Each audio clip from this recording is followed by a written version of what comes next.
حبابی ذی وقار یہ کیسے ہو سکتا ہے کہ ہم ہوں، ہماری لیڈرشپ ہو اور ہمارے جلسے ہوں اور علی علی نہ ہو؟ اللہ اللہ اللہ اللہ، اور علی علی نہ ہو، یہ ہو نہیں سکتا۔ فرمایا، حدیث پاک پڑھنے لگا ہوں، دل کو تھام لیجئے۔ اللہ تبارک و تعالیٰ کے محبوب صلی اللہ علیہ وسلم نے ارشاد فرمایا، ان الجنت لتشتاق الى ثلاثۃ علی و عمار و سلمان۔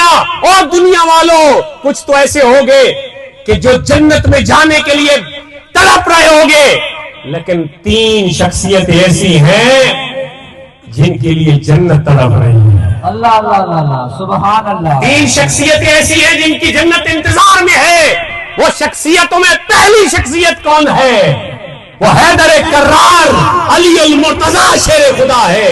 وہ دوسری شخصیت عمار بن یاسر ہے۔ وہ تیسری شخصیت حضرت سلمان فارسی ہے۔ سبحان اللہ سبحان اللہ۔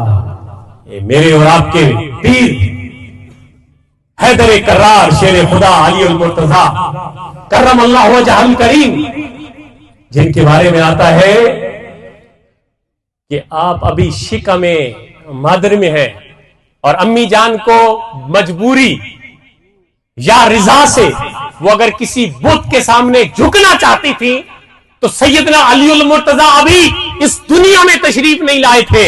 احبابی ذی وقار، آپ اپنی ماں کے شکم اطہر میں اپنی جو جگہ ماں کے پیٹ میں بنی ہوئی ہوتی ہے بچے کے لیے، اس میں پھیل جاتے تھے۔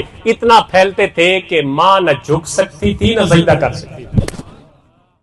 یہ تو ابھی آپ دنیا میں تشریف نہیں لائے تھے، اور جب دنیا میں تشریف لائے تو خدا کی قسم، جب 22 سال کا کڑیل نوجوان ہجرت کی رات بستر رسول پہ سویا تھا تو دنیا والوں، اللہ نے جبرائیل و میکائیل کو فرمایا، اے فرشتوں، میں نے تمہیں بھی بنایا ہے اور انسانوں کو بھی بنایا ہے۔ ان انسانوں کو بناتے وقت تم نے اعتراض تو کیا تھا، کہ اعتراض کیا تھا کہ کیوں بنا رہے ہو، یہ تو فساد کریں گے۔ تم بتاؤ، یہ جبرائیل و میکائیل ذرا یہ بتاؤ کہ تم سارے فرشتے بھائی بھائی ہو آپس میں؟ جی بھائی بھائی ہیں۔ یا اللہ، حکم کیا ہے؟ فرمایا ایک دوسرے پہ اپنی جان نچھاور کرو گے؟ جبرائیل کی جگہ میکائیل اور میکائیل کی جگہ جبرائیل، اپنی جان دو گے؟ یا اللہ، یہ کام تو بڑا مشکل ہے، جان تو ہر کسی کو پیاری ہے، جان تو ہر کسی کو پیاری ہے، فرشتوں کو بھی پیاری ہے۔ فرمایا یہ تو کام عرض کیا بڑا مشکل ہے۔ فرمایا جاؤ، اگر تم یہاں پہ رہ کر فرشتے بھائی ایک دوسرے پہ جان نہیں دے سکتے تو جاؤ دیکھو مکہ کی وادی میں میرے نبی کے بستر پہ علی سویا ہے۔ پتہ ہے آج کہ شہادت ہونی ہے، لیکن 22 سال کا جوان اپنے بھائی پہ اپنی جان قربان کر رہا ہے۔ محبت ہو تو ایسی ہو۔ سبحان اللہ، نعرہ حیدری، نعرہ حیدری۔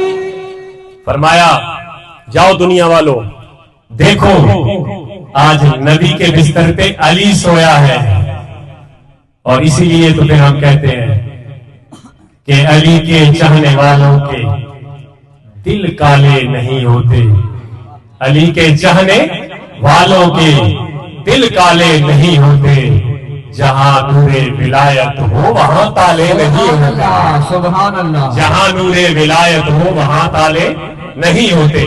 تو یہ انشاءاللہ اسی علی کا ذکر بھی کریں گے اور آگے جلسہ کو طول بھی دیں گے، علماء کرام کے خطابات بھی ہوں گے۔ میں باتیں تو بہت کرنا چاہتا تھا، بڑی مشکل سے مجھے موقع ملا تھا، اور میں نے قبلہ استادوں کے قدموں پہ ہاتھ رکھ کے عرض بھی کی تھی کہ مجھے کھلا ٹائم دیا جائے، تو استاد نے فرمایا، شفقت کرتے ہوئے فرمایا کہ آپ بے شک اپنا ٹائم کھلے طریقے سے لگائیں، کوئی حرج نہیں ہے، لیکن میرے بعد مجھے اس مقام تک لے آنے والے میرے استاد مکرم مفتی اہل سنت پیر طریقت پیر شاہد محمود اعوان صاحب، آپ کا خطاب علی شان ہوگا۔